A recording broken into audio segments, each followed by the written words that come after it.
क्यों? स्टार्ट हो तो रिकॉर्डिंग हुई, स्ट्रीमिंग तो नहीं। रही ये रिकॉर्डिंग नहीं हुई थी सर अभी। अच्छा उसमें अपलोड करते हैं। अच्छा अच्छा।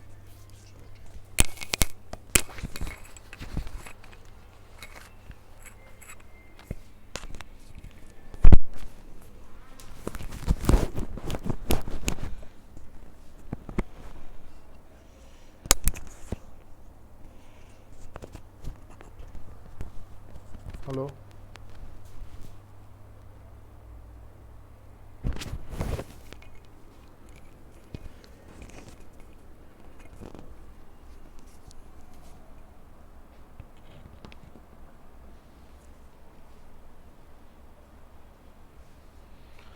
हाँ, रिलेशनशिप सेट इंटीग्रिटी कंस्टेंट। अब रिलेशनशिप सेट मतलब ये जो अपन ने ऊपर देखा डायमंड के अंदर, उसके इंटीग्रिटी कंस्टेंट। इंटीग्रिटी कंस्टेंट मतलब वो जो अपन ने पहले पढ़ा था RIV, ठीक है।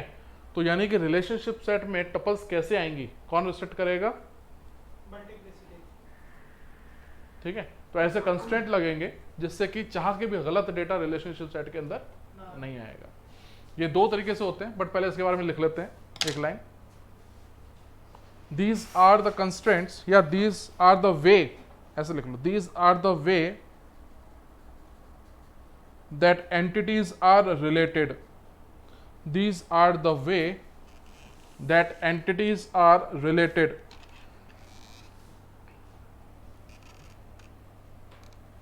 कैसे रिलेट करेंगे उसके बारे में बताएगा, full stop. It is a representation, it is a representation of the policies, it is the representation of the policies established by the user. It is a representation of the policies established by the user. User यानी customer अपना। तो customer ने जो policy बताई है कि DOB और FNM वाले ना आए, और भी जो उटपटांग जो पॉलिसीज होंगी, उसके हिसाब से हम लोग इसको डिजाइन करेंगे। ठीक है, मल्टीप्लिसिटी होती है दो प्रकार की, ये दोनों आपने पढ़ रखी है जिसने DBMS पढ़ी है, बट ये नहीं पता होगा अच्छा इन्हीं को मल्टीप्लिसिटी कहते थे। ठीक है, पहला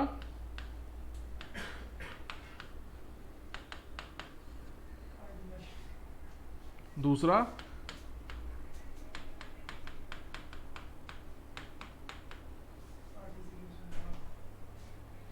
कार्डिनलिटी एंड पार्टिसिपेशन। ठीक है, ये दोनों ही टपल्स को रिस्ट्रिक्ट करेंगी कि रिलेशनशिप सेट में टपल्स कैसे आनी चाहिए। ठीक है, कार्डिनलिटी और कितने प्रकार की होती है? 4 प्रकार की। कौन कौन सी?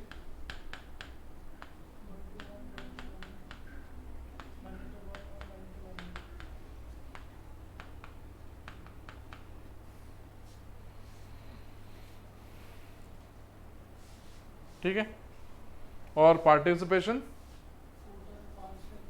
सिर्फ 2 प्रकार का होता है, एक टोटल पार्टिसिपेशन और एक पार्शियल पार्टिसिपेशन।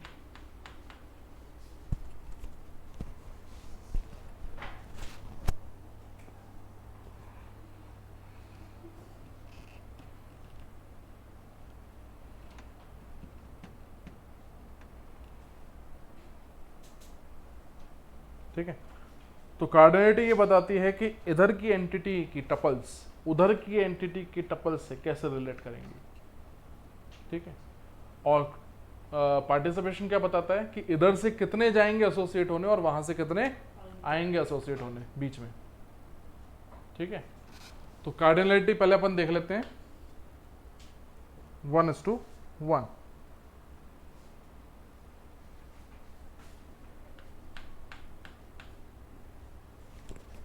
ठीक है, तो 1:1 देखने से पहले एक काम करें, एक एग्जाम्पल देख लें और आप खुद बताओगे कि 1:1 कैसे होगी। तो एक काम करते हैं, एम्प्लॉय डिपार्टमेंट ले लेते हैं। ठीक है, तो सपोज एम्प्लॉय है मेरे पास E1 E2 E3 और डिपार्टमेंट है D1 D2 और D3। अब ज़रा इनको ज्वाइन करवाना इस तरीके से कि कार्डिनलिटी 1:1 रहे। बताओ किसको किससे जोड़ूं? E2 को D1 से जोड़ दूं? ध्यान रखना अविन ने क्या बोला, इंडिकेटिव कंस्ट्रेंट यही काम करती है।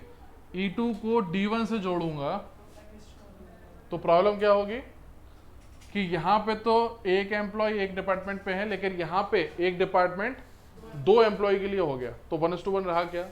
नहीं रहा ना। तो यही काम होता है कार्डिनलिटी का, चाह के भी आप गलत टपल्स नहीं डाल सकते। ठीक है, E2 को D3 से और E3 को D2 से सपोज इस तरीके से जोड़ दो।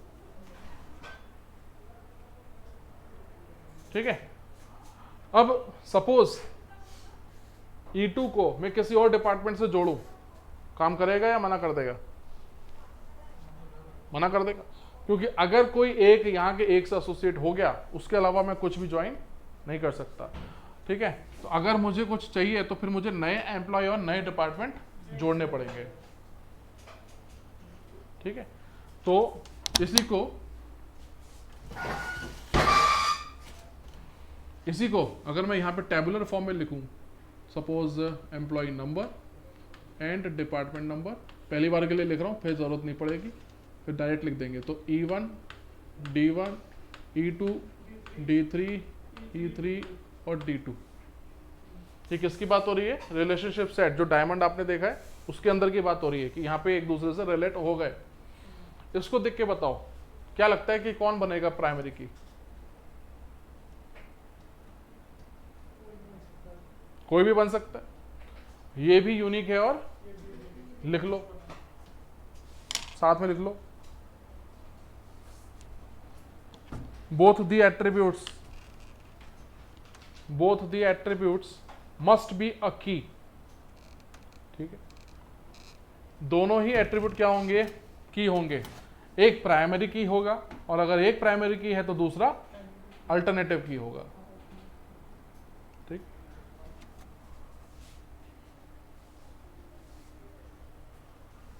ठीक है, तो दोनों में से कोई भी प्राइमरी की बन सकता है, की तो दोनों ही होंगे। ठीक है, बट एक प्राइमरी तो दूसरी अल्टरनेटिव बनेगी। कोई दिक्कत है क्या? कुछ दिमाग नहीं लगाना। डीबीएमएस में सबसे अच्छी बात पता है क्या है कि जैसा क्वेश्चन में कह रहा है वैसा डेटा अज्यूम कर लो, डेटा खुद बताएगा कि मैं कहां तक चलूंगा। ठीक है, अब आप चाह के भी 1:1 उसने कह दिया तो आप चाह के भी यहाँ पे गलत डेटा नहीं डाल सकते। ठीक है, सबसे अच्छी बात यही है डीबीएमएस में, जैसा वो कह रहा है वैसा डेटा ले लो, अपने आप आंसर निकल के आएगा। एक बार डेटा मिल गया तो क्वेश्चन तो सॉल्व होना ही है।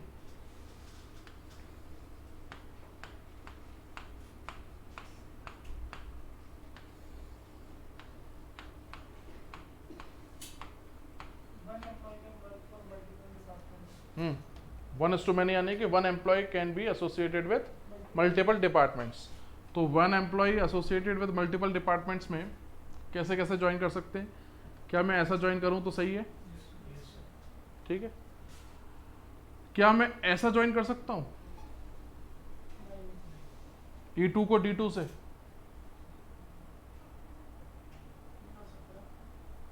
क्यों नहीं कर सकते? इस केस में क्या हुआ कि वन एम्प्लॉय मैनी डिपार्टमेंट्स, और यहां से देखोगे तो one department many employees, cardinality क्या हो गई? Many is to many, violate हो गई, आप ये ज्वाइन नहीं रख सकते। ठीक है, ये काम होता है कार्डिनलिटी का। अगर E2 को जोड़ना है तो D1 और D2 के अलावा किसी से जोड़ना पड़ेगा। तो सपोज अगर इसको इससे जोड़ दें और इसको इससे जोड़ दें,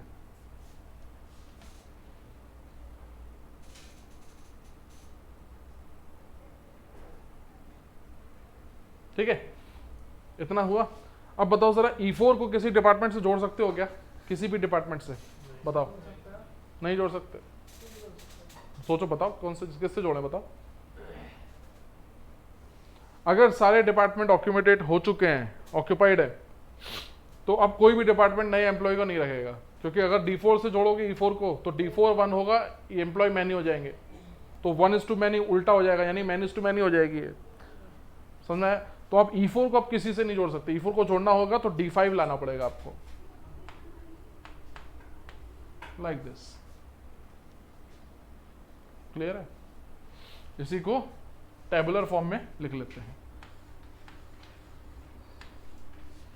तो E1 D1 E1 D2 E2 D3 E3 D4 और E4 D5।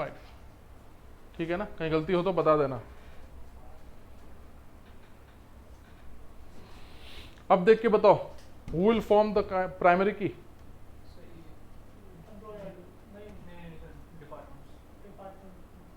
डिपार्टमेंट होगा, क्योंकि डिपार्टमेंट दिख रहा है कि यूनिक है। तो कंक्लूजन क्या हुआ इसका मतलब? व्हाट वी कैन कंक्लूड, 1:1 में कोई भी प्राइमरी की बना सकता है, बट 1:many में प्राइमरी की किस तरफ बनेगी? जिस तरफ मैनी साइड होगी। 1 वाली साइड कभी प्राइमरी की फॉर्म। अब अपन को ये देखने की जरूरत नहीं है बार बार, और अगर नहीं याद रह रहा है कि कौन सी साइड बनेगी तो एग्जाम्पल अपने हिसाब से बना लो, सबसे अच्छी बात है। अब 1:many आपको मैंने बता दिया, many:1 और many:many, ये जरा आप बनाओ इसी तरीके से, कोई भी अपने हिसाब से एसोसिएशन लो, और फिर मैं आके पूछता हूं कि प्राइमरी की कौन सी बनेगी।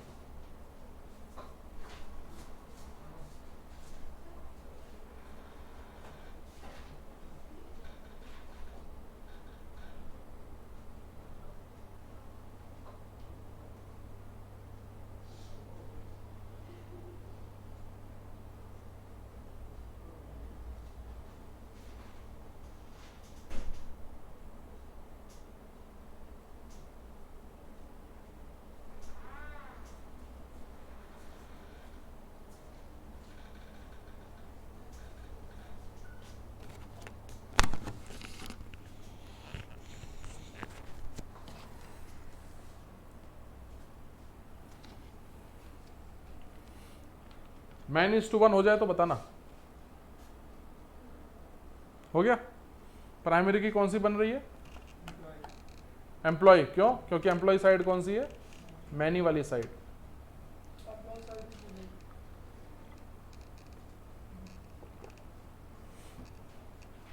तो employee number will become primary key. अब बनाओ many:many।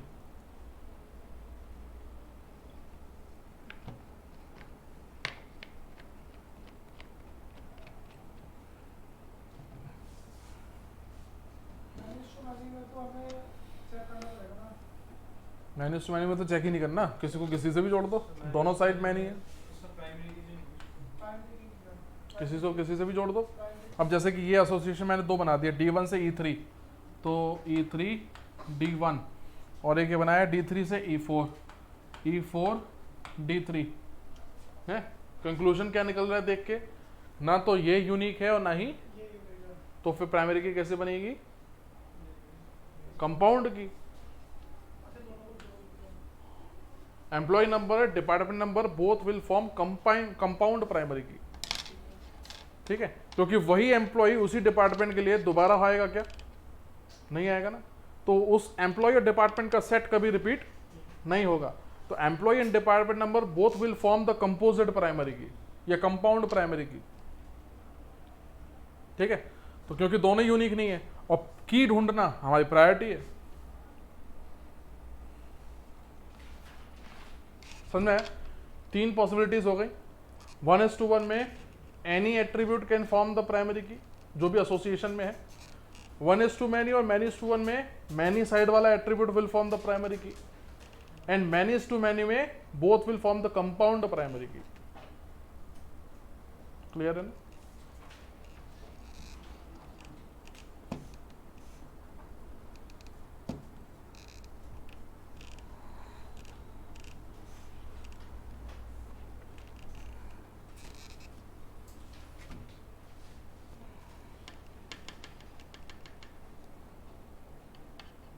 ठीक, अब आते हैं पार्टिसिपेशन पे। पूछना है इसमें से किसी को?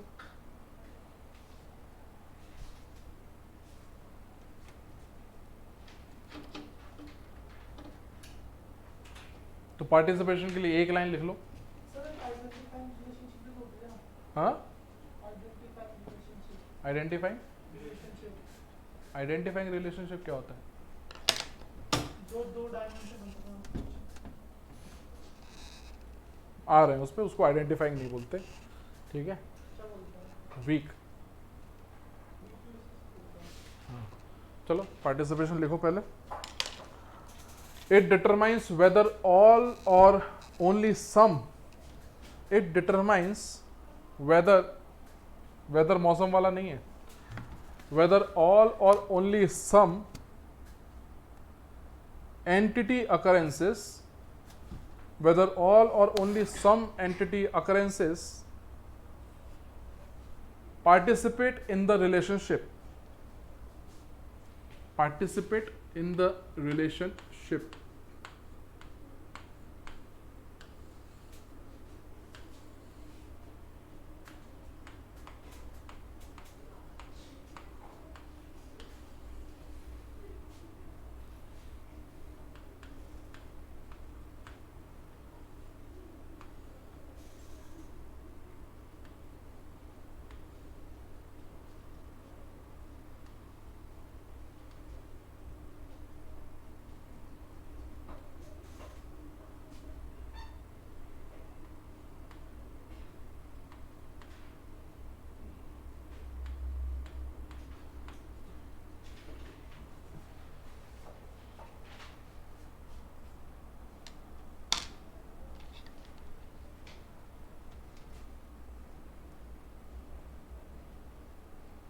ठीक है।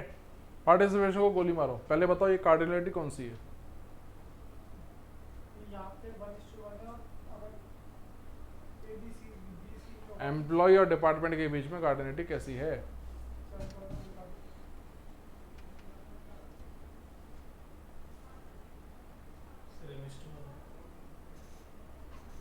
मैनी इज टू वन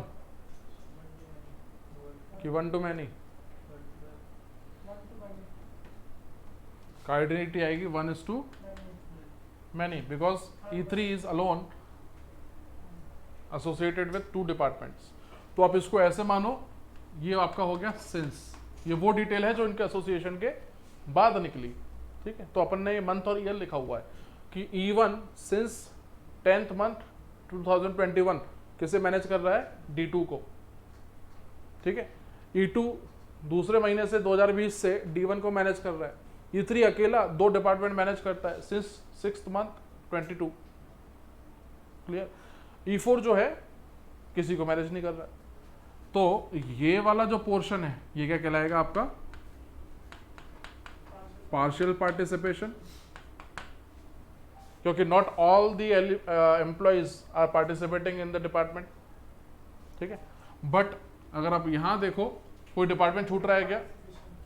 ये आपका कहलाएगा total participation, that all the departments are managed by employees but not all employees manage all the departments, ठीक है। सारे एम्प्लॉय डिपार्टमेंट मैनेज नहीं करते, लेकिन हर डिपार्टमेंट किसी न किसी एम्प्लॉय से मैनेज किया जाता है। समझ में आया? तो पार्टिसिपेशन और कार्डिनलिटी ये आपके रिस्ट्रिक्ट करेंगे कि चाह के भी आप गलत डेटा नहीं डाल सकते।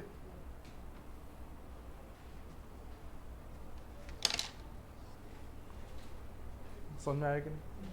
अगर ये क्लियर है तो जिस पे क्वेश्चन आते हैं उसकी बात करते हैं अपन। तो क्वेश्चन आते हैं ज्यादातर इसके ऊपर,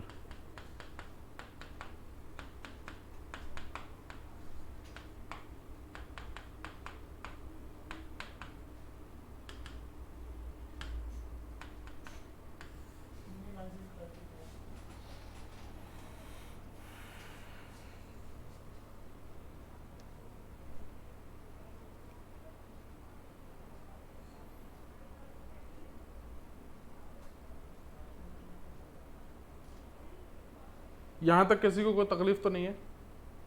क्योंकि ये भी आप ही बताओगे कि मिनिमाइज कैसे होगा।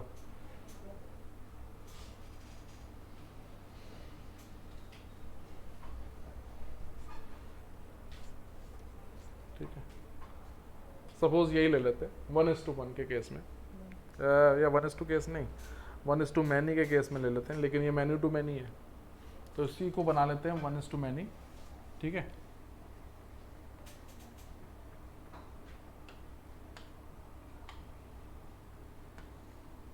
लाइक दिस, ठीक है। तो ये एक टपल आपकी और ऐड हो जाएगी,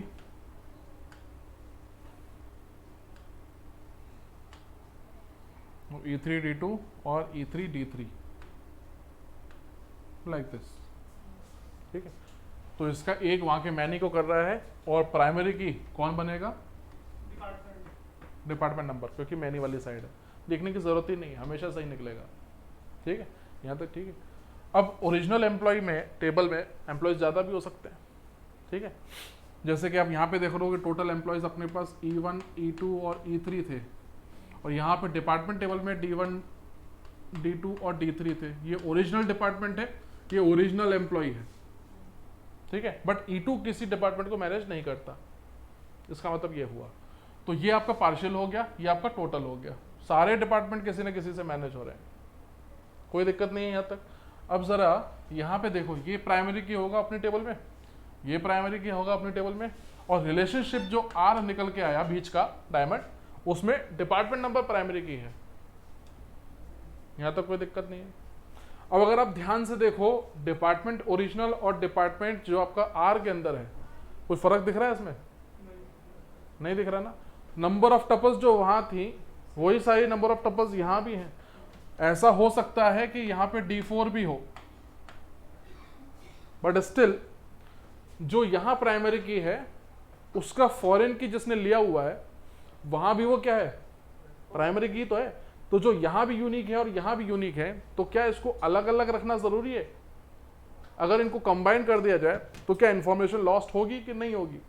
लेट्स चेक। तो मान लेते हैं कि डिपार्टमेंट ज्यादा है, हमने इन दोनों को क्या किया, मर्ज किया, एम्प्लॉय अलग, डिपार्टमेंट और आर को मिक्स किया। मिक्स करने के बाद क्या हुआ, हर डिपार्टमेंट के सामने का क्या हुआ, एम्प्लॉय निकलेगा। तो D1 के सामने आया E1, D2 के सामने E3, D3 के सामने भी E3, और D4 के सामने क्या होगा, नल। स्टिल जो ओरिजिनल में प्राइमरी की था वो अभी भी है कि नहीं, वॉयलेट तो नहीं हुआ। कुछ समझ में आया? तो मिनिमाइजिंग क्राइटेरिया का कहना यह है, ठीक है, कि कोई रिलेशन या एंटिटी जिसमें कोई प्राइमरी की कॉलम है, अगर वो किसी को रेफरेंस देता है एज अ फॉरेन की, उस रेफरेंस के अंदर भी वो क्या है, खुद प्राइमरी की। ऐसे दो रिलेशन और एंटिटी को आपस में मर्ज कर सकते हैं, क्योंकि वो वहां भी यूनिक है और यहां भी यूनिक है, भले ही पार्टिसिपेशन टोटल हो या पार्शियल। पार्शियल में देख रहे हो आप सही चल रहा है, तो टोटल में तो सही चलना ही था। समझ में आ रहा है कि नहीं? फिर से रिपीट करूं?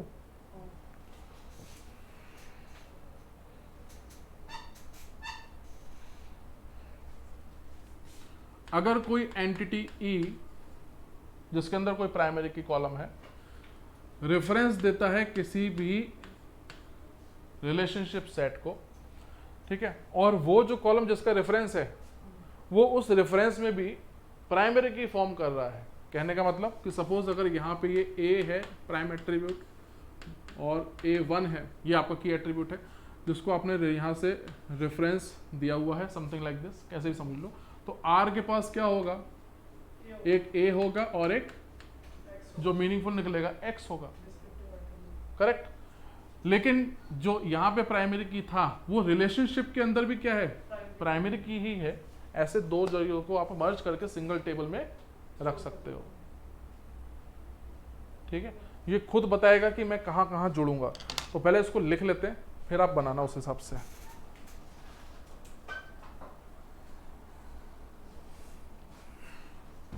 इफ एफ के शॉर्ट में लिख देना, F K, if foreign key of relationship set R, if foreign key of relationship set R is also a primary key of R, if foreign key of relationship set R is also a primary key of R which is referencing to the PK, which is referencing to the primary key, which is referencing to the primary key of entity set E, capital E, which is referencing to the primary key of entity set E, then R and E can be joined into a single table. R and E can be joined into a single table. बनाने के तौर पे आप ये जरूर बना सकते हो, सैंपल के तौर पे, एग्जाम्पल के तौर पे, दैट आर के पास जो फॉरेन की कॉलम था इज ऑल्सो अ प्राइमरी की, देन किसी एंटिटी सेट ई में you can combine into one.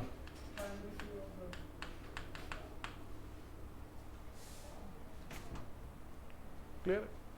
Then you can combine the relationship set and the entity set into a single table. अब यहाँ पे जो वेरिएशन आएगा वो क्या आएगा, कार्डिनलिटी से और पार्टिसिपेशन से, कि कैसे कैसे ये चेंज होंगे और कैसे कैसे यहाँ पे मिनिमम टेबल निकल के आएगी. कोई दिक्कत तो नहीं यहाँ तक? तो एक काम करो, 1:many के लिए निकालो जरा कैसे होगा. 1:many के केस में अभी जो अपन ने बनाई, जितने भी 1:many और 1:1 और many:1, many:many, हर बार कितने रिलेशन बने? 3. एक एम्प्लॉय, एक डिपार्टमेंट और बीच में जो रिलेशनशिप सेट था. ठीक है, अब वही रिलेशनशिप सेट हमें चूज करना है कि किस तरफ जाएगा कंबाइंड होने, जाएगा भी कि नहीं जाएगा. ठीक है, तो अगर मिनिमाइज हो सकता है तो अच्छी बात है, टेबल्स कम बनेंगी. ठीक है, बस यही हमें करना है. तो एक सैंपल के तौर पे मैं आपको ऐसे दे रहा हूं,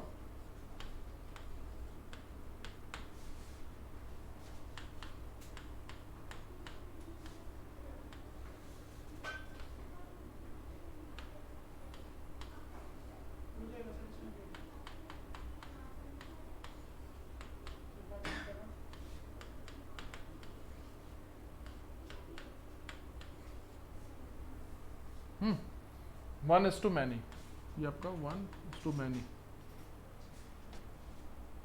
बताओ. जो डिपार्टमेंट होगा वो प्राइमरी की होगा, डिपार्टमेंट उसका डिपार्टमेंट नंबर.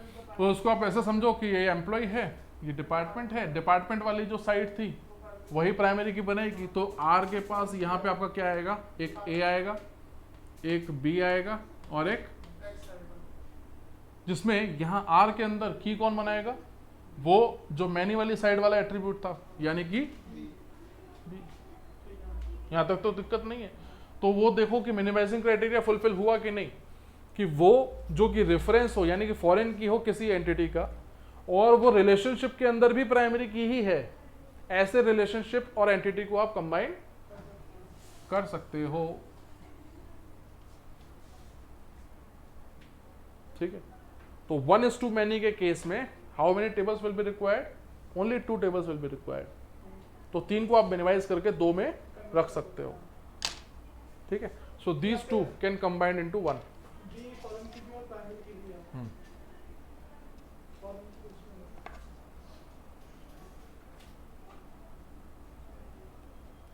ठीक है, 3 तो रख ही सकते हो, 2 में भी मिनिमाइज हो सकती है. तो आप ये लिख सकते हो कि मिनिमम 2 tables are required.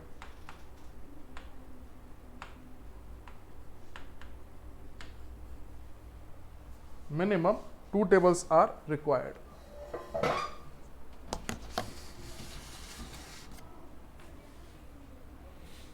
यही अगर many:1 हो जाए तो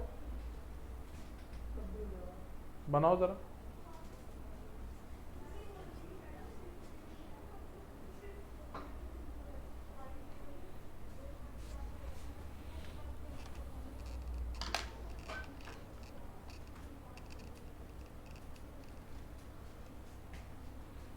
तो मैं पूरा तो नहीं बना रहा, थोड़ा सा बना रहा हूं.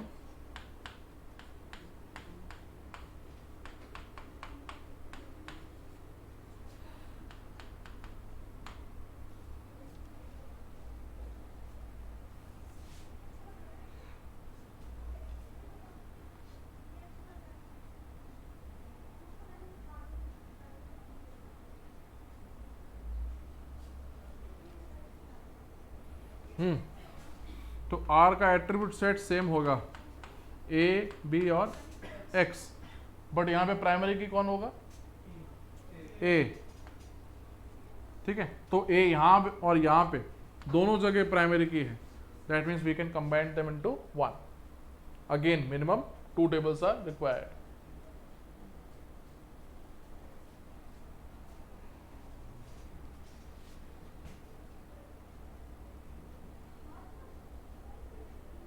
एग्जाम्पल देने की जरूरत तो नहीं है, E1 E2 करके लॉजिकल है ना। जो यहां भी की है यहां भी की है, यानी यहां भी डुप्लीकेट नहीं है, यहां भी डुप्लीकेट नहीं है, तो मर्ज कर लो।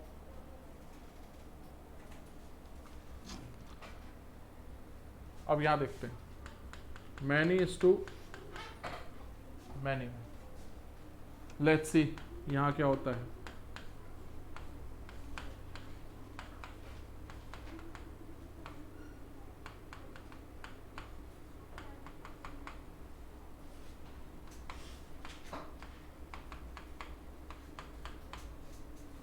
Who will form the key?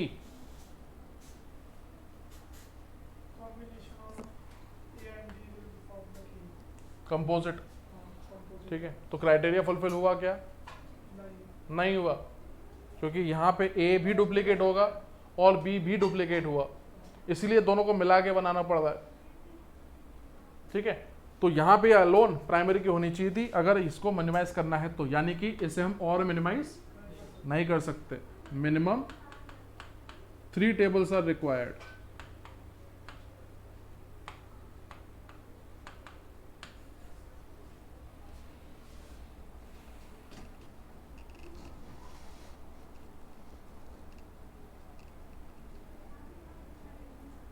ठीक है। तो प्राइमरी की बनेगी हमेशा मैनी वाली साइड की, और 2 tables आपकी हो सकती हैं, 1:2 मैनी और मैनी:1 के केस में। अब बचा अपने पास 1:1।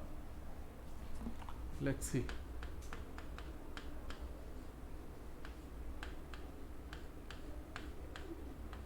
तो सीधा टेबल से काम जाएगा.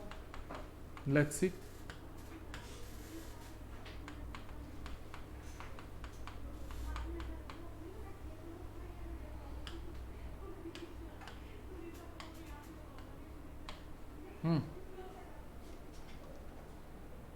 सिंगल टेबल में काम होगा कि नहीं होगा?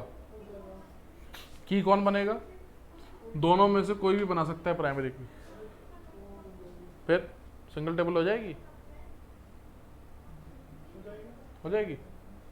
लेट्स सी, देखते हैं, एग्जांपल ले लेते हैं अपन। तो सपोज ले लेते हैं छोटा सा 1 2 3, यहाँ ले लेते हैं 11 12 और 13, है ना। जैसा वो कह रहा है वैसा ले, 1:1 अपन को रखना है। तो 1 के सामने सपोज ले लेते हैं अपन 12, 2 के सामने ले लेते हैं 13, और बस इतना ही लेके चलते हैं। दोनों मान के चलते हैं कि पार्शियल पार्टिसिपेशन है। कार्डिनेटी इज 1:1, ठीक है। अब पहले कोशिश करते हैं इन दोनों को जोड़ने की, E1 और R को। पार्शियल पार्टिसिपेशन नहीं होगा. देखते हैं E1 और R को, इन दोनों को कंबाइंड करेंगे, ठीक है। तो क्या निकलेगा, 1 2 और 3। 1 के सामने इसकी वैल्यू क्या थी, 12, 2 के सामने इसकी वैल्यू थी 13, और 3 की जगह मैं लिख देता हूँ, हालांकि लिखा हुआ नहीं होगा बट लिख देता हूँ नल। ये मेरा हुआ कौन, E1 R। बचा कौन मेरे पास, E2। Let's combine E1 R and E2। तो इन दोनों को कंबाइन करते हैं अपन, निकालते हैं E1 R और E2, और देखते हैं कि ये सिंगल टेबल में पॉसिबल होगा कि नहीं। तो ये तो लिख ही देते, E1 में 1 2 और 3, इनके सामने वैल्यूज क्या आएंगी, 12 और 13 और नल। लेकिन एक टपल यहाँ की और बची है, वो क्या है, यहाँ का 11, लेकिन 11 के सामने यहाँ पर कॉरस्पॉन्डिंग वैल्यू है, क्या आएगा। अब बताओ कि इसमें कोई प्राइमरी की बनेगी, सिर्फ अल्टरनेटिव की बन सकती, कैंडिडेट की होंगी, लेकिन वन ऑफ द कैंडिडेट की शुड बी नॉट नल, वो स्पॉइल हो गया यहाँ पे। लेकिन अगर सर टोटल पार्टिसिपेशन होगा तब तो हो जाएगा. वो बन देखते हैं, ठीक है। तो 1:1 में क्या हुआ, 2 पॉसिबिलिटी हुई।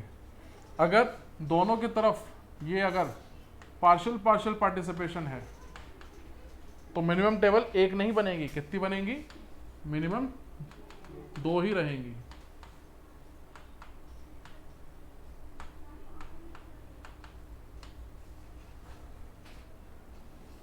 बट अगर एक टोटल हो जाए तो क्या ऐसी पॉसिबिलिटी हो सकती है? सोचो, अगर मान लो मैं E2 को टोटल कर लूं तो क्या होगा वो देखते हैं। ये ड्रॉ हो गया तो फिर क्या मैं इसी में चेंजेस कर दूंगा ना, इसलिए कुछ चीज समझ में ना आ रही हो तो बता देना, नहीं पूछोगे तो मान लिया जाएगा कि समझ में आ रहा है।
तो उसको मैं जरा सा यहां से हटा रहा हूं, इतना पोर्शन।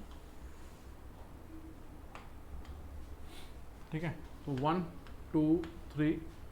अब अभी आपको ये समझ में नहीं आया होगा कि पार्टिसिपेशन जो है वो कैसे रेस्ट्रिक्ट करता है।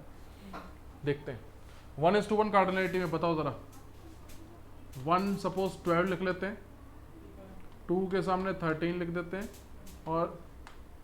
और एक काम करते हैं, टोटल बताओ किसकी तरफ ले, E1 और R के बीच में या R और E2 के बीच में? चलो ठीक है, तो ये टोटल ले लेते हैं, ये पार्शियल रहने देते हैं, एटलीस्ट 1 टोटल लिख लेते हैं। 13 के सामने मैं अगर 11 लिख दूंगा तो ये तो टोटल हो जाएगा, ठीक है। बट ये 3 के आने की वजह से क्या ये पार्शियल रहेगा? नहीं रहेगा ना। तो एक काम करते हैं, यहाँ पे कुछ टपल्स बढ़ा लेते हैं, तो ये पार्शियल हो गया, ये टोटल हो गया। ठीक है, देखा एसोसिएशन में कैसे काम किया पार्टिसिपेशन ने। तो आप सारी नल हो, इसलिए पार्टिसिपेशन पार्शियल ने खुद रेस्ट्रिक्ट किया कि आप यहाँ पे टपल्स कुछ बढ़ाओ। ठीक है, अब किसी को भी जोड़ के देख लेते हैं, सपोज इन दोनों को, तो E1 और R जोड़ें तो ये बनेगा 1 2 3 4 एंड 5। 1 2 3 के सामने कौन है? 12 13 11 नल एंड नल। इसको जोड़ेंगे हम लोग E2 से, जोड़ लेते हैं, तो E1 R E2, तो 1 2 3 4 5 12 13 11 नल नल। कोई फर्क पड़ा? अभी ये सिंगल टेबल में बन गई है। तो अपन ये पहली बात तो ये कह सकते हैं कि minimum 1 table is required. But जो 1 टेबल बनेगी प्राइमरी की कौन फॉर्म करेगा? जो जिस पार्शियल पार्टिसिपेशन होगा, जिस तरफ पार्शियल साइड होगी। बिल्कुल सही, जो पार्शियल साइड का कॉलम होगा वही आपकी प्राइमरी की बनाएगा फाइनल टेबल के अंदर। क्यों ऐसा क्यों? क्योंकि सर वहाँ पे सारे यूनिक एलिमेंट आ जाएंगे ना। वो इसलिए क्योंकि यहाँ की हर टपल जो है वो एसोसिएट नहीं हो रही, तो यहाँ जो नहीं हो रहे एसोसिएट उनके सामने आपका क्या आएगा? नल आएगा, जाहिर सी बात है। तो जहाँ पे टपल्स ज़्यादा है वही आपका पार्शियल बनाएगा, सही। ठीक है, तो combined into 1 table is possible, minimum 1 table is required is possible. ठीक है, and the partial side column या attribute will form the final PK. ठीक है, the partial side attribute will form the final primary key. तो final जो एक table बनेगी उसमें प्राइमरी की वही फॉर्म करेगा जो पार्शियल साइड प्राइमरी की रहा होगा। सब कंक्लूड करके लिख लेना।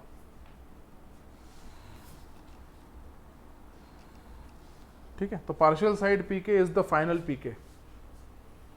तो कंक्लूजन के हिसाब से अगर अपन बात करें तो अपने पास 4 हो गए, एक 1:2 मैनी, एक मैनी इज टू 1 और एक मैनी इज टू मैनी, एक 1:1 विद पार्शियल पार्टिसिपेशन और एक 1:1 with 1 partial and 1 total participation. Correct. तो अगर इनकी बात की जाए, इन तीनों की मिनिमम टेबल्स कितनी रिक्वायर्ड है? 2। अच्छा हाँ, इनके लिए मिनिमम टेबल्स 2 रिक्वायर्ड हैं। 3 किसको चाहिए? सिर्फ मैनी इज टू मैनी को।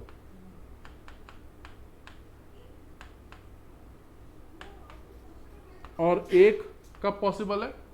जब 1:1 विद 1 एटलीस्ट 1 टोटल पार्टिसिपेशन हो तो।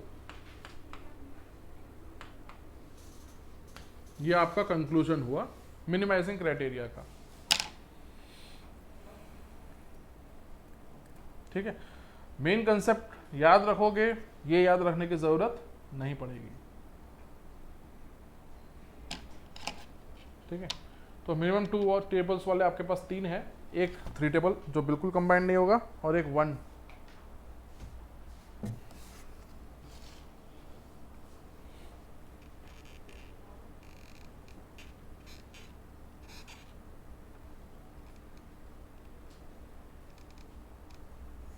अगर दोनों टेबल दोनों टोटल हो गया तो प्राइमरी की कोई भी हो सकती है और दूसरे अल्टरनेट की हो जाएगी।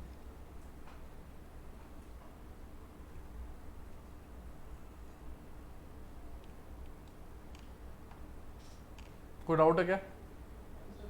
तो एक क्वेश्चन लिखो जरा। हाँ हाँ, कर लो कर लो।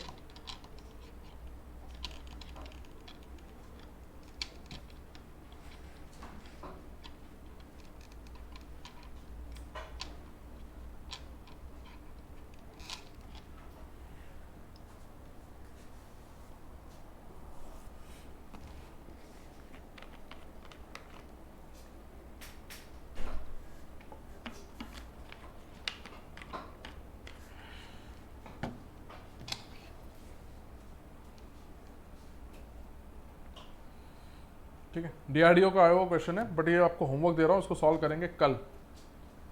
टेक योर टाइम, आराम से दिमाग लगाओ, अच्छा क्वेश्चन है, सिंपल क्वेश्चन है। Relationship between two entity types A and B, relationship between two entity types A and B is 1:1.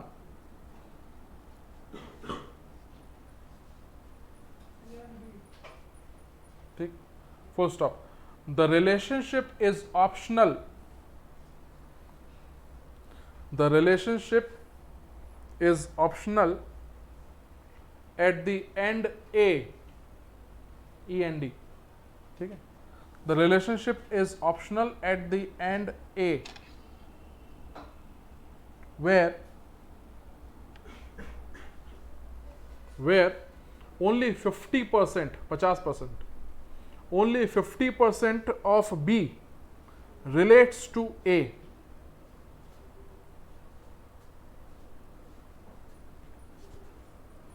Select the best possible statement.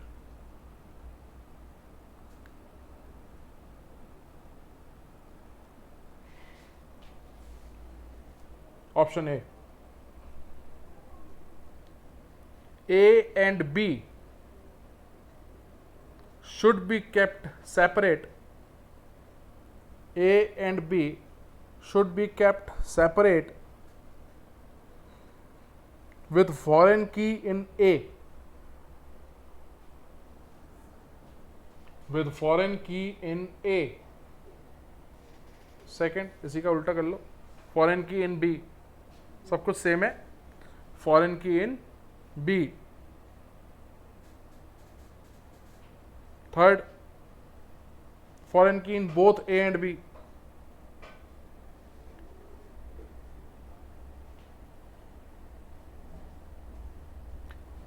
और फोर्थ ऑप्शन नन. तो relation के लिए आपको दो चीज़ें चाहिए, एक कार्डिनलिटी और एक पार्टिसिपेशन। कार्डिनलिटी उसने दे रखी है 1:1, पार्टिसिपेशन की हिंट उसने दे रखी है कि एक ही साइड का पता नहीं है, ऑप्शनल है, आप टोटल भी ले सकते हो और पार्शियल भी, लेकिन ये बता दिया कि बी की तरफ से कितना है। ठीक है, तो बी की तरफ से तो 100% पार्शियल ही है। फॉरेन की दोनों में ना, सी वाले में। सी वाले में foreign key in both A and B. ठीक है, तो इतना तो आप समझ ही जाओगे कि सी वाला ऑप्शन तो पॉसिबल ही नहीं है। फॉरेन की किसी एक जगह पे रखने से रिलेशनशिप बन जाता है, दोनों को फॉरेन की क्या जरूरत है। ठीक है, तो ऑप्शन में आपके उतनी मदद कर दी कि आंसर ए या बी में से ही कोई है। अब वो सोचो कि बेस्ट पॉसिबल कौन सा होगा, क्राइटेरिया आपके साथ शेयर्ड है ऑलरेडी। सोचना, सिंपल क्वेश्चन है, ज़्यादा दिमाग नहीं लगाओगे तो आंसर निकल आएगा, ज़्यादा सोचोगे तो गड़बड़ हो जाएगी। ठीक है, चलो फिलहाल अपन एक और क्वेश्चन करते हैं। क्वेश्चन लिखना,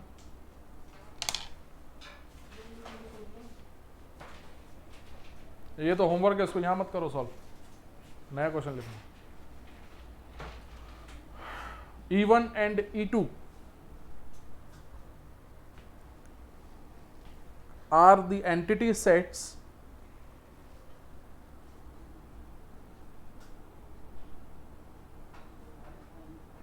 and R1 and R2 are the relationship sets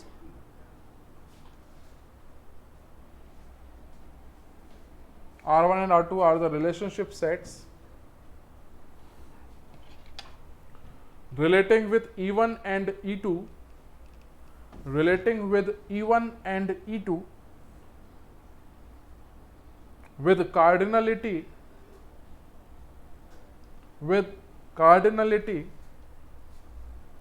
1:many and many::many, then how many minimum tables are required? Then how many minimum tables are required?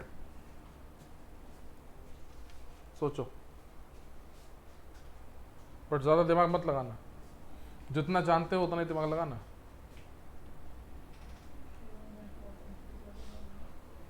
सबसे पहले कोशिश करना कि यह डायग्राम बना लो।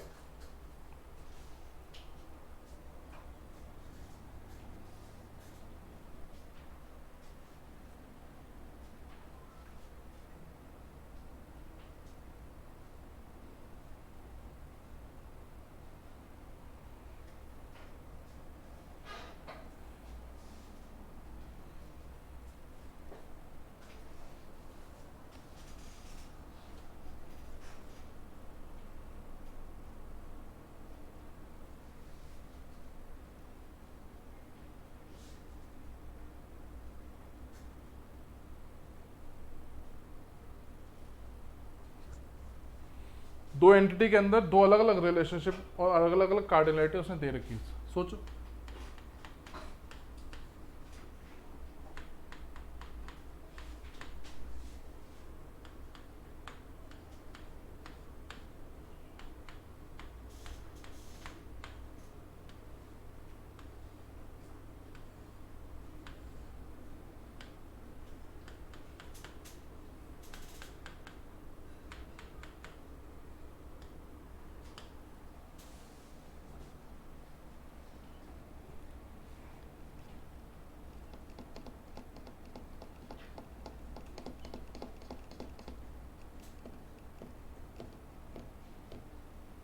बताओ।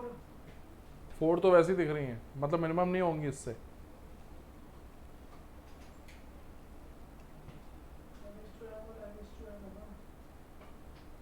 जो पढ़ा है वही लगाना है, कुछ दिमाग नहीं है उसमें, सिंपल क्वेश्चन है। 1:n में तो 2 टेबल्स बनेंगी ना, तो कौन किसकी तरफ ज्वाइन होगा?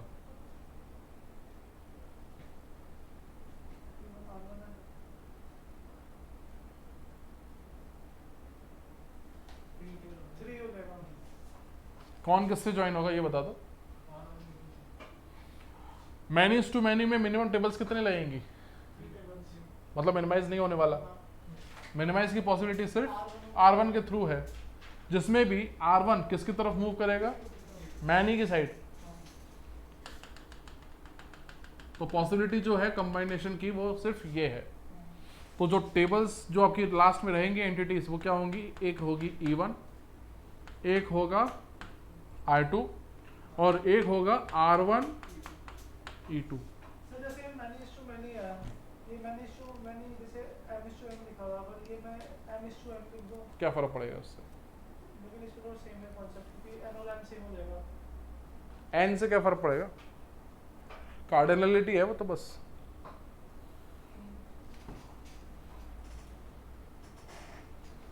ठीक है, कुछ दिक्कत है क्या इसमें? हाँ ना, ठीक है। सिंपल जो आपने लिखा है वही करना है। ये 2 नंबर का क्वेश्चन है गेट का। E1 R2 और R21। ठीक है,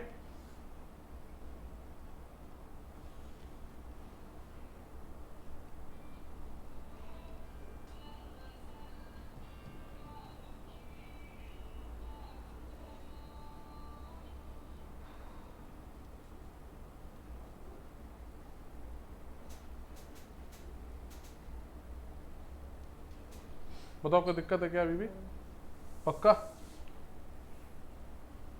सर तो अगर इसे बीच में मर्ज भी कर दिया हमने R1 और E2 को, तो फिर जो ये R2 वाला टेबल बनेगा, ये तो कंबाइंड टेबल बनेगा ना, E1 R2 का टेबल, R1 E2 R2 जो रिलेशनशिप का टेबल बनेगा, हाँ तो कंबाइंड टेबल बनेगा फिर। R2 क्यों कमांड बने, R2 तो अलग है। टेबल तो बनेगा ना, टेबल बनेगा, टेबल ही तो लिखी है मैंने यहाँ पे, 3 टेबल बनेगी इस नाम से। सबसे पहले मर्ज होगा, फिर R2 का टेबल बनेगा। R2 आया ही क्यों है बीच में बातों में? अरे R2 का तो अभी तो ऑलरेडी 4 टेबल ऑलरेडी दिख रही हैं, ये दोनों मर्ज होके ये बन गई, तो R2 तो वैसे भी सेपरेट है, उससे R2 इस डिस्कशन में कहाँ से आ गया? हाँ, इससे सेपरेट है। तो बस फिर बात ही खत्म है। ठीक है, एक आखिरी सी चीज पढ़ते हैं अपन छोटी सी, और फिर अपन कल करेंगे।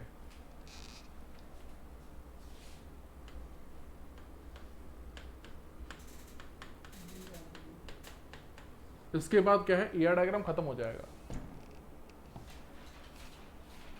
वीक एंटिटी रिप्रेजेंट होती है डबल रेक्टेंगल्स। ठीक है, अभी जितनी भी अपन ने एंटिटीज बनाई E1 E2 वगैरह वगैरह, सारी स्ट्रॉन्ग एंटिटी थी, वीक एंटिटी नहीं थी। वीक एंटिटी मतलब क्या हुआ बताना जरा, व्हाट इज वीक एंटिटी?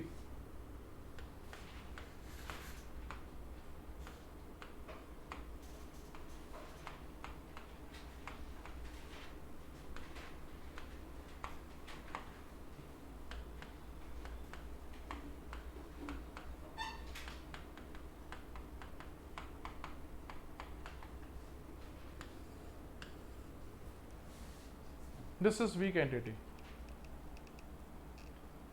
कैसे पता चला ये वीक एंटिटी है?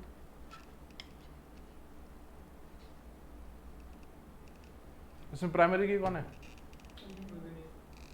तो क्या कहलाएगी? बस बात खत्म। Entity with no PK is weak entity. लिख लो, entity set with no PK is a weak entity.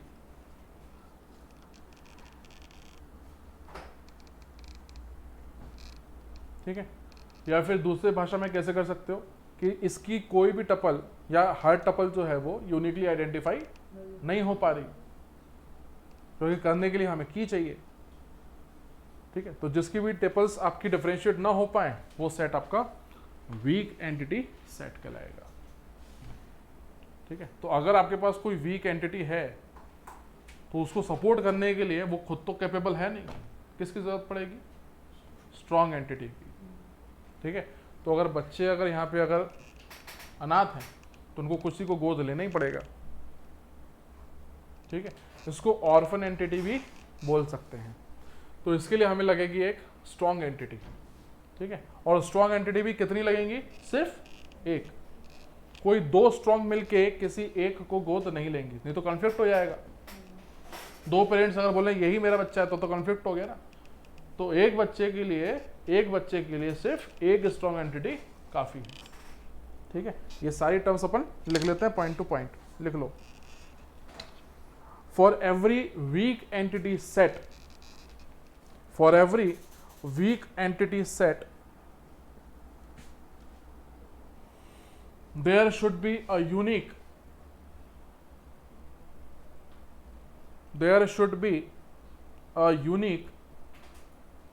strong और owner entity set, कुछ भी बोल सकते हैं, strong और owner entity set।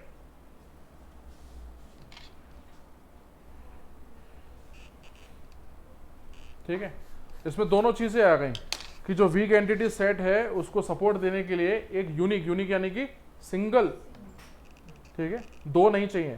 ठीक है, अगर कंफ्यूजन हो यूनिक में तो ब्रैकेट में लिख लेना ओनली वन। ठीक है, सिर्फ एक ही स्ट्रॉन्ग एंटिटी रिक्वायर्ड है। तो जैसे कि अगर आप इसको ऐसे लिखो दैट E1 और ये आपका है E2 और E2 आपका क्या है, वीक एंटिटी है। मान लेते हैं कि कोई भी रिलेशनशिप के साथ इसको मिला और यहाँ पे आपके पास E3 एक और है, तो इसका मतलब क्या हुआ, वीक एंटिटी को सपोर्ट करने के लिए आपके पास दो स्ट्रॉन्ग एंटिटी सेट है। ये डायग्राम सही नहीं है। ये बना दोगे तो आपको कंफ्यूजन नहीं होगा। लैंग्वेज से अगर कंफ्यूजन होना होगा तो वो नहीं होगा।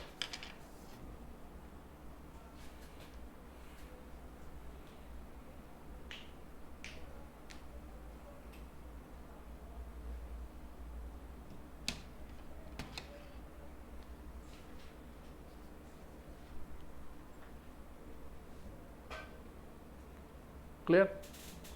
नेक्स्ट पॉइंट लिखो।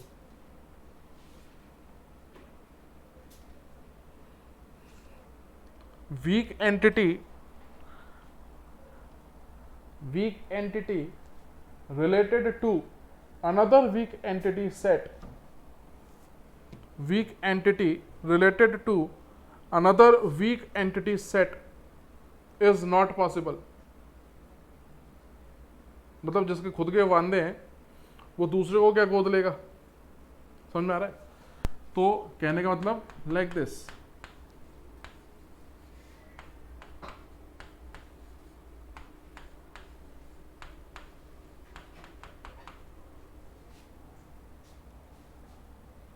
this is again wrong।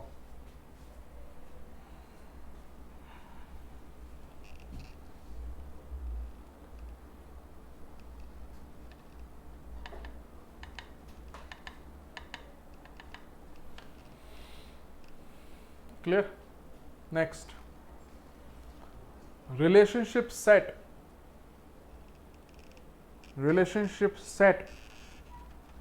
not determining uniquely, relationship set not determining uniquely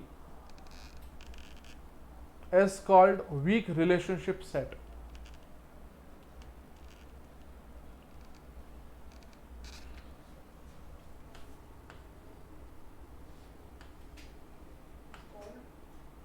week relationship set. ठीक है, तो सपोज आपके पास यहाँ पे है चाइल्ड, बट चाइल्ड को अडॉप्ट कौन करना चाहिए, लॉजिकली पेरेंट्स करना चाहिए। तो अगर मैं सपोज यहाँ पे लिख दूँ एम्प्लॉय, ठीक है, अडॉप्ट, तो वर्डिंग्स के हिसाब से अगर अपन देखें एंटिटी के हिसाब से, एम्प्लॉय के चाइल्ड को अडॉप्ट कर सकते हैं, पेरेंट शुड अडॉप्ट चाइल्ड ना। तो एम्प्लॉय जो है वो चाइल्ड को अगर यूनिकली आइडेंटिफाई नहीं कर पाए तो इनके बीच का जो रिलेशनशिप है वो भी कैसा कहलाएगा, वीक। ठीक है,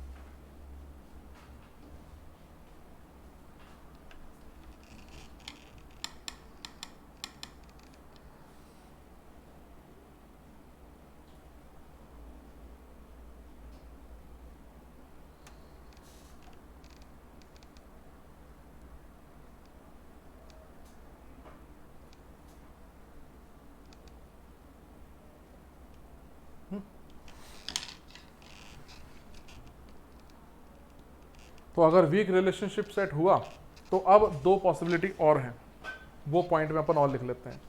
participation between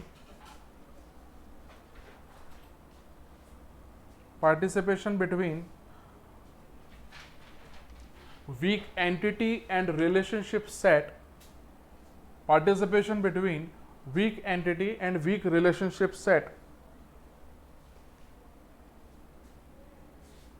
is always total.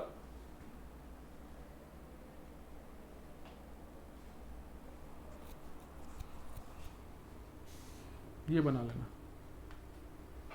Double parallel lines जो आप देख रहे हो, double lines, that is the notation of total participation.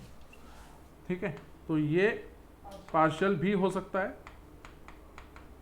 May be partial, but this has to be total. ये मैंडेटरी है.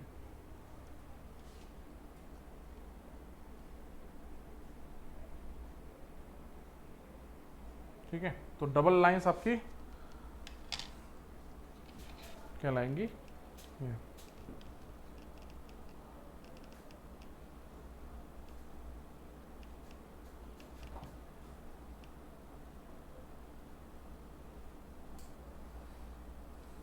ठीक है, और आखिरी पॉइंट लिख लो उसके लिए.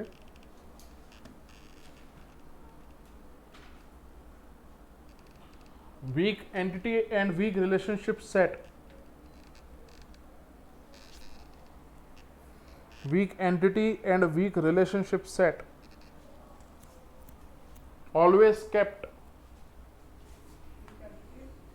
Weak entity and weak relationship set always kept in a single table.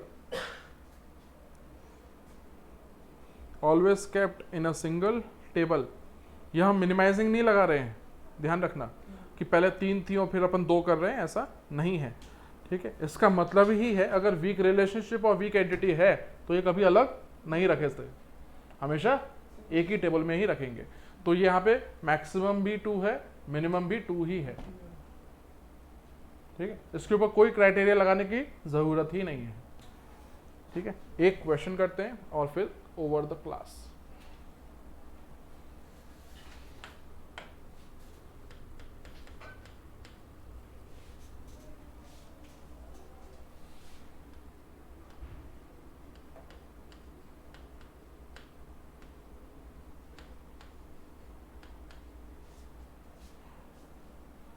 Arrow मतलब समझते हो ना? एरो मतलब क्या?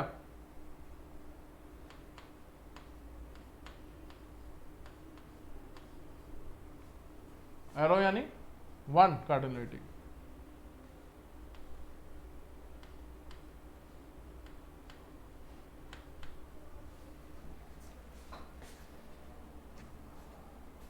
ठीक है,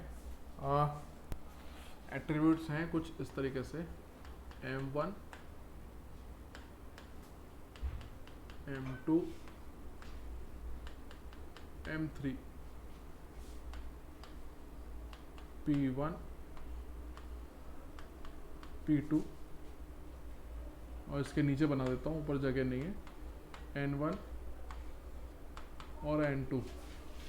और कीज कौन कौन है, ये रही. ठीक है, ये गेट में 4 नंबर का क्वेश्चन आ चुका है और शायद DRDO या इसरो में 6 नंबर के आसपास, मतलब इसके 3 क्वेश्चन आ चुके हैं.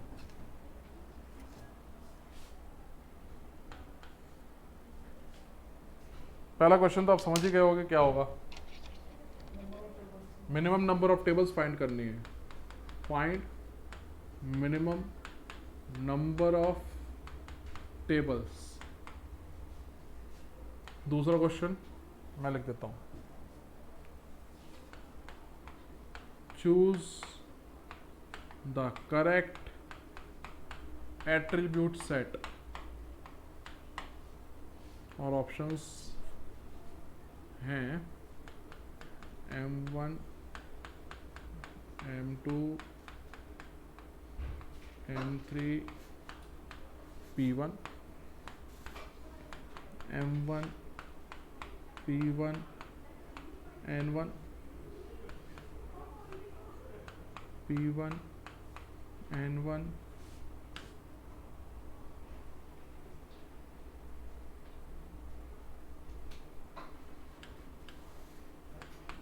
P2 N1 N2 और D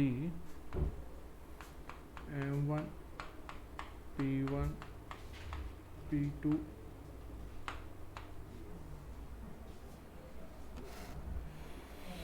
पहला वाला बताओ।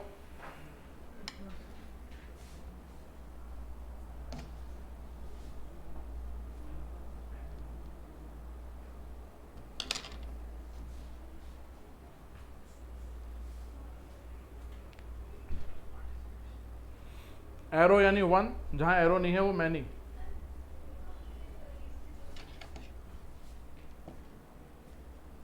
ठीक है, तो M से R1 कितनी होगी आइडेंटिटी? ये मैनी है, ये 1 है, ये 1 है, ये आपका मैनी है। ठीक, वैसे भी वीक रिलेशनशिप और वीक एंटिटी में हमेशा मैनी ही रहेगा। ठीक है, कोई बात नहीं। मिनिमम नंबर ऑफ टेबल्स बताओ, मिनिमाइजिंग क्राइटेरिया। 3 कौन किससे ज्वाइन होगा? MR1 से। वाई? क्योंकि मैनी साइड है, सिंपल, दिमाग नहीं लगाना। तो मैनी वाली साइड से आपका रिलेशनशिप जुड़ेगा, अपन देख चुके हैं ये। अगर 1:2 मैनी या (1:1 है तो मिनिमम 2 टेबल्स की जरूरत होती है और हमेशा मैनी साइड पे रिलेशनशिप जुड़ता है। दूसरा R2 और N, क्योंकि ये अलग रखे ही नहीं जा सकते। करेक्ट, तो नंबर ऑफ टेबल्स जो बनेंगी वो होंगी आपकी 3, और कौन कौन सी होंगी?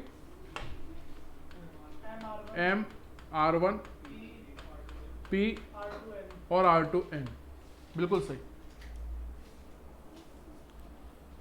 ठीक है, 2 नंबर पक्के हो गए। अगले 2 नंबर बताओ। करेक्ट एट्रीब्यूट सेट क्या होगा? ऑब्वियसली ज्वाइन होने के बाद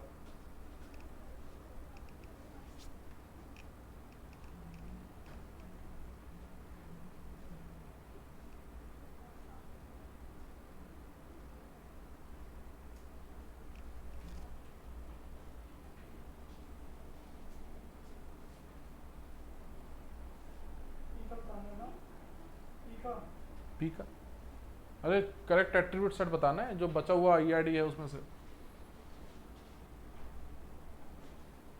अच्छा ये बताओ, आप लोगों को क्या पूछना पड़ता है, R1 का एट्रीब्यूट सेट क्या होगा? M2 क्यों आएगा? R1 क्या कंटेन करेगा? M1 R1। अरे R1 के एट्रीब्यूट सेट क्या होंगे? और P1 P2 क्यों आएगा? भूल गए इतनी जल्दी? अभी तो बात की अपन ने। R क्या कंटेन करेगा? दोनों तरफ की प्राइमरी की और X, दैट्स इट। R2 क्या कंटेन करेगा? R2 तो ऑलरेडी ज्वाइंट है, तो N1 N2 तो उसके पास है ही, और साथ में क्या जाएगा? N1 N2 P1 और Y सपोज। ये दोनों रिलेशन के एट्रीब्यूट सेट हुए। तो अब बताओ करेक्ट एट्रीब्यूट सेट क्या होगा?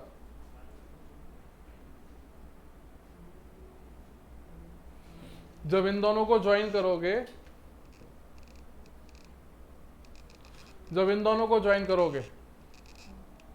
ठीक है, तो ये दोनों जब मर्ज होंगी तो एट्रीब्यूट सेट क्या रहा होगा उस समय? M1 M2 M3 और P1 सर का होगा इधर। X को फिलहाल गोली मारो, P1 सर का होगा कि नहीं इधर? तो ये सही हुआ कि नहीं हुआ?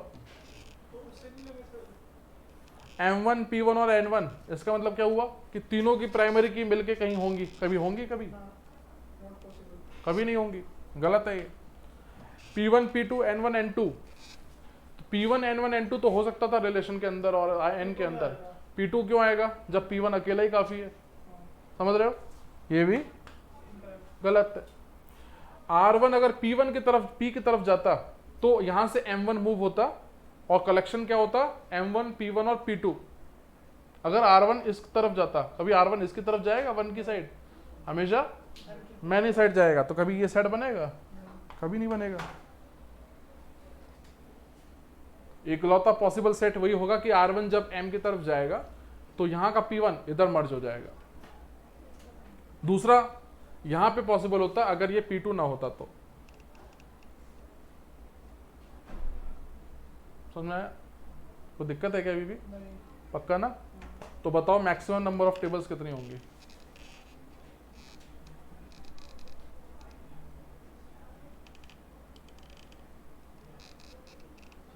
चार। मैक्सिमम नंबर ऑफ टेबल्स होंगी 4। ठीक है, इनको आप मर्ज नहीं करोगे, ये तो सिंगल ही हैं। ठीक है, एक बार मैक्सिमम भी इसी के ऊपर आ चुका है किसी एग्जाम में अदर देन गेट। क्लियर है? ये आपका ये डायग्राम, एक बार देख लो, किसी को डाउट हो तो पूछ लो। कल शुरू करेंगे नॉर्मलाइजेशन, और वो पहले क्वेश्चन जो आपको दिया हुआ है।